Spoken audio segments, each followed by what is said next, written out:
لیکن ہمارے انڈیا اور پاکستان کے ماحول میں لڑکی کی شادی بہرحال ایک بہت بڑا مسئلہ ہوتا.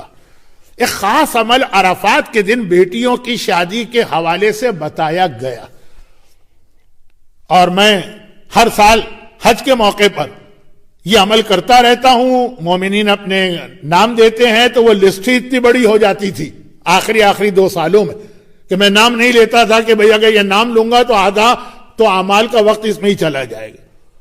لیکن نیت میں رکھ کے، اور وہ ہے قرآن کریم کا ایک سورہ ہے سورہ طارق، جس کی ایک آیت کی تلاوت میں پچھلی 2 مجلسوں میں کر کے آج بھی اس آیت کو دہرا چکا ہوں.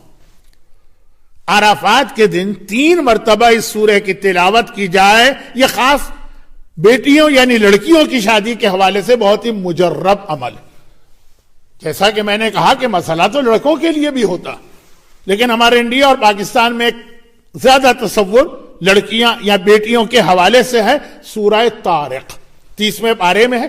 ابھی آپ نے میری مجلس سے پہلے جس سورہ کی تلاوت سنی سورہ نبا، اس کے فوراً اس کے بعد کا یہ 2-3 سورہ چھوڑ کے چیک کیجئے سورہ طارق.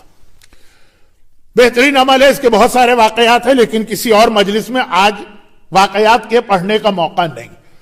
لیکن بہرحال مجھے یاد ہے کہ جب میں نے 8-10 سال پہلے یہ سلسلہ شروع کیا تھا تو 2 نام تھے. پچھلے سال 2500 نام میرے پاس تھے ان بچیوں کے،